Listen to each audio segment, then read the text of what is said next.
Alors, bienvenue dans notre deuxième partie de notre enseignement, que le Seigneur vous accorde sa grâce.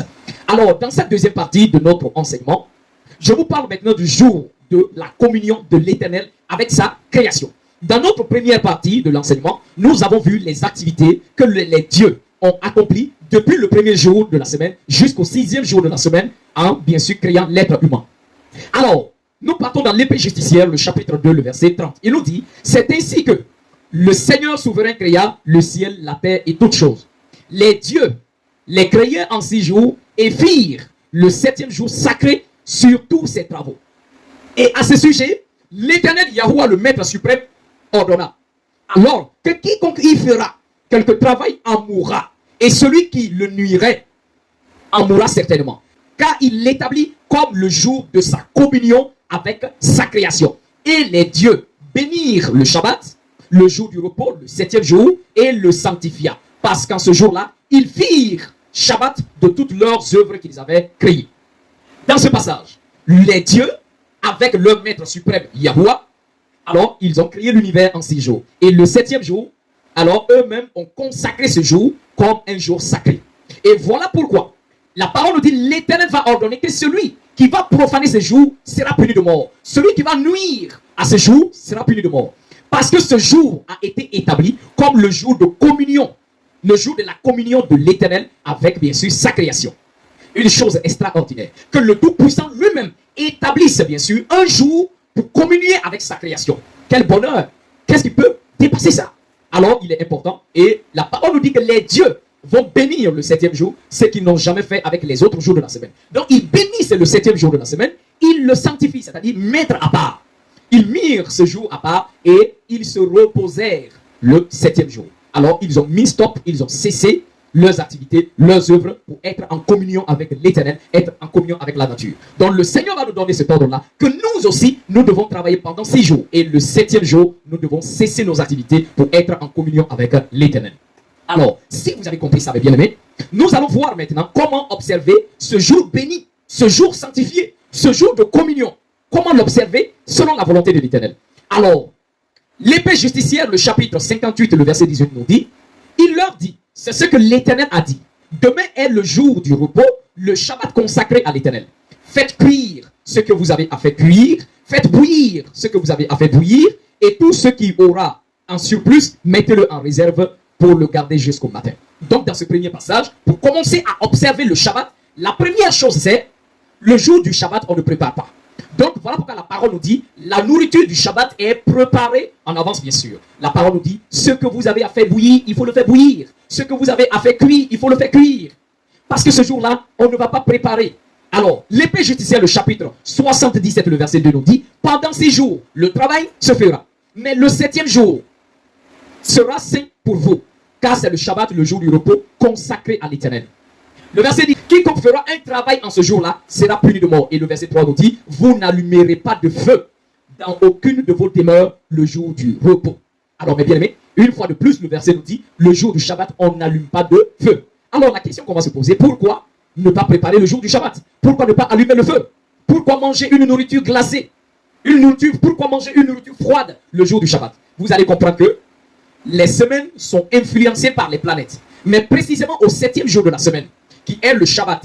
Alors, ce jour est influencé par les énergies de la planète Saturne. Et comme vous le savez, Saturne est la planète froide.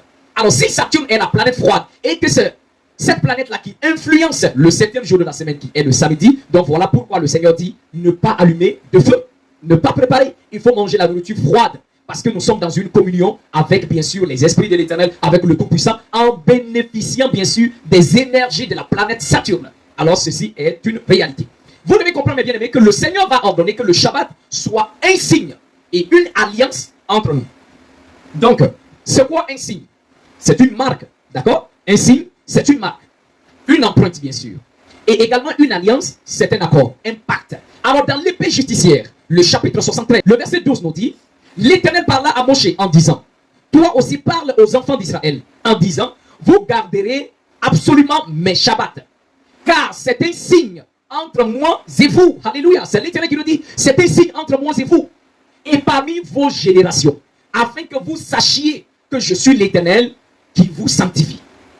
Alors le verset 4 dit, vous observerez le Shabbat, car il est saint pour vous. Il est saint pour vous. Celui qui le profanera mourra.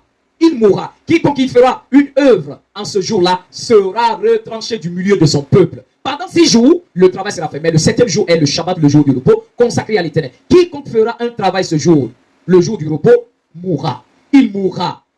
Ainsi, les enfants d'Israël garderont mes Shabbats pour célébrer le jour du repos en leur génération par une alliance perpétuelle. Une alliance perpétuelle.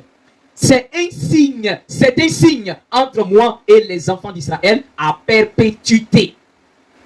Car l'Éternel a fait en 6 jours les cieux et la terre, et il a consacré, et il a cessé au 7e, et il s'est reposé. Alors mes bien-aimés, dans ce passage, le Tout-Puissant Créateur, dans sa grande bonté, nous dit, le Shabbat est un signe entre nous, une alliance qu'il établit entre nous. C'est dommage que je vois des pasteurs rebelles dans le christianisme, des prêtres, qui ont annulé l'alliance du Seigneur. Ils ont brisé l'alliance du Seigneur en inventant un nouveau jour de culte qui est le dimanche.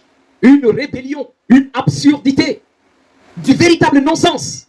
C'est le Seigneur qui établit son jour de repos comme un signe entre nous et deuxièmement comme une alliance. À perpétuité, le mot perpétuel veut dire qu'il n'a pas de fin. Le mot perpétuel veut dire à jamais. Le mot perpétuel veut dire pour toujours. Est-ce qu'on se comprend? Alors, est-ce que l'Éternel lui-même a mis fin à son alliance, qui est le Shabbat, pour qu'on puisse observer le dimanche? Alors, qu'est-ce que l'Éternel dit? L'épée justicière, le chapitre 646, le verset 35. Il est écrit, je ne violerai pas mon alliance et je ne changerai pas ce qui est sorti de mes lèvres. Vous trouvez ça même dans le livre de Psaumes.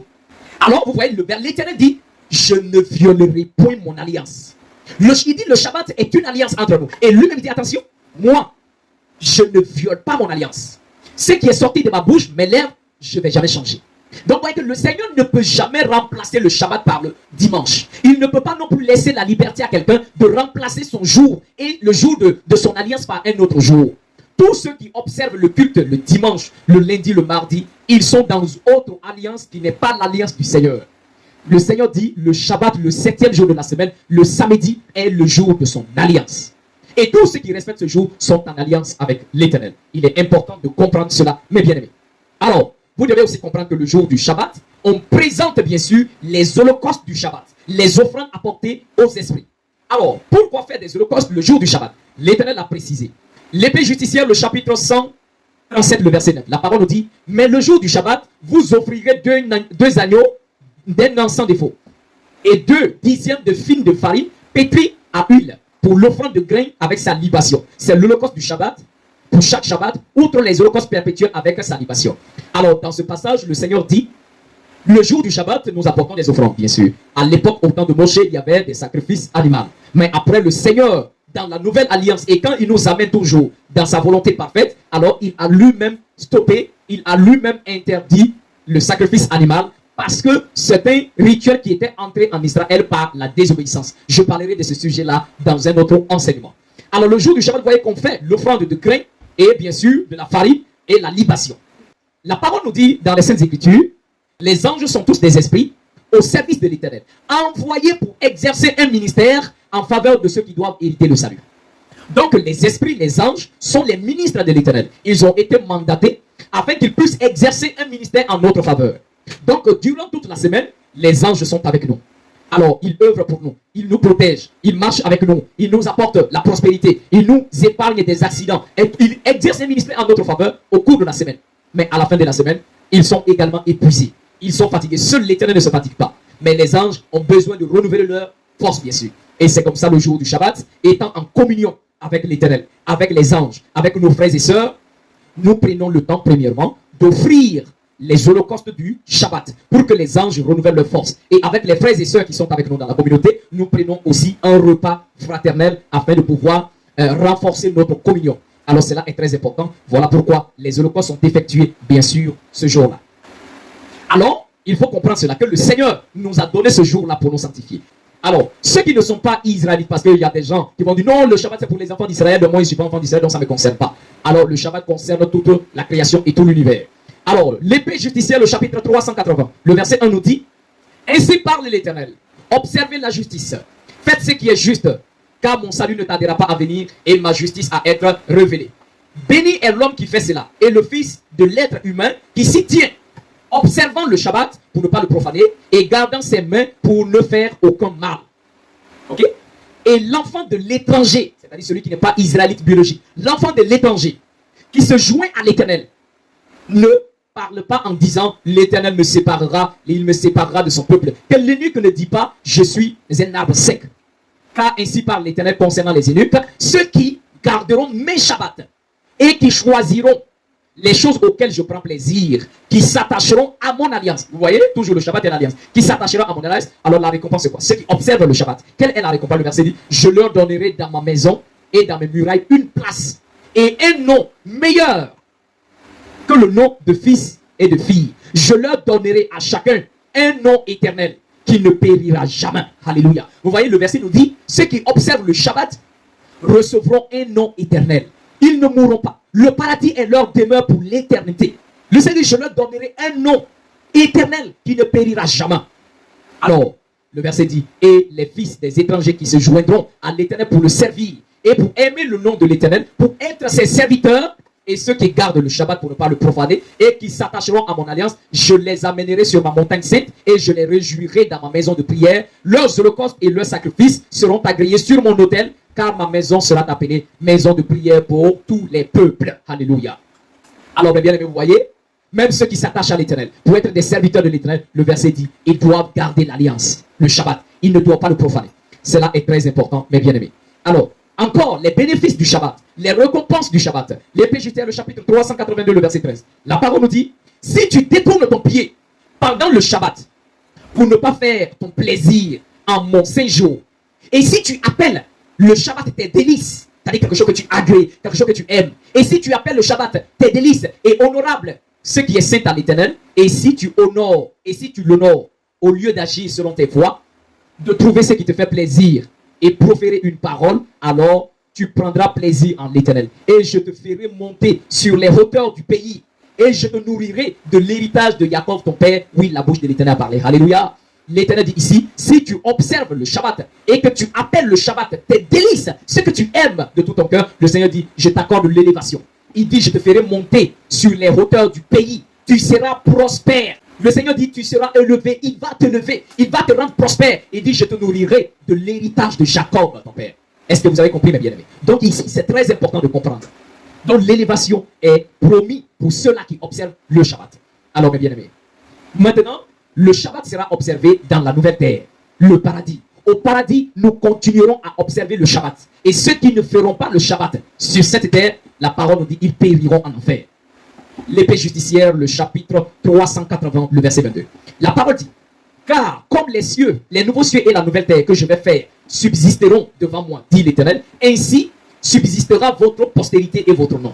Et il arrivera que de mois en mois, de Shabbat en Shabbat, toute chair viendra se prosterner devant moi, dit l'Éternel. Et quand on sortira, on verra les cadavres des hommes qui se sont rebellés contre moi, car leur ver ne mourra pas, et leur feu ne s'éteindra pas, et ils deviendront une aversion pour toute chair.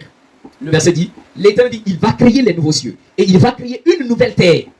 Comment vous appelez ça? Le paradis. Apocalypse le dit très clairement, en disant que, Apocalypse 21, il dit: j'ai vu la nouvelle terre et des nouveaux cieux qui descendaient du près de l'Éternel. Et il appelle ça le paradis, la nouvelle Jérusalem. Donc le Seigneur dit, dans la nouvelle Jérusalem, ceux qui iront de moins en moins, de Shabbat en Shabbat, alors le verset dit, toute chair viendra se prosterner. La question que vous allez vous poser, comment se fait-il que dans le paradis, dans la nouvelle Jérusalem, le Shabbat sera observé, mais pourtant toi tu l'as déjà abandonné ce jour-là sur terre.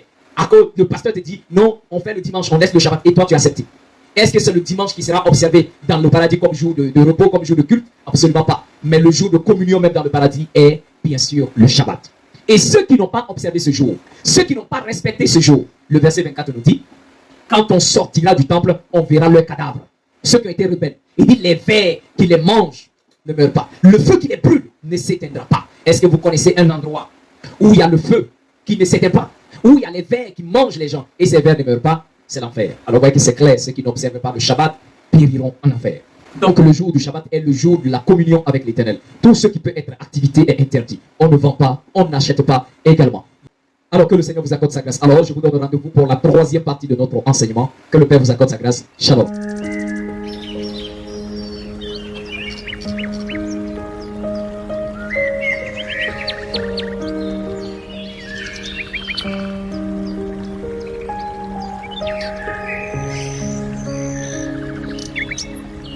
Thank you.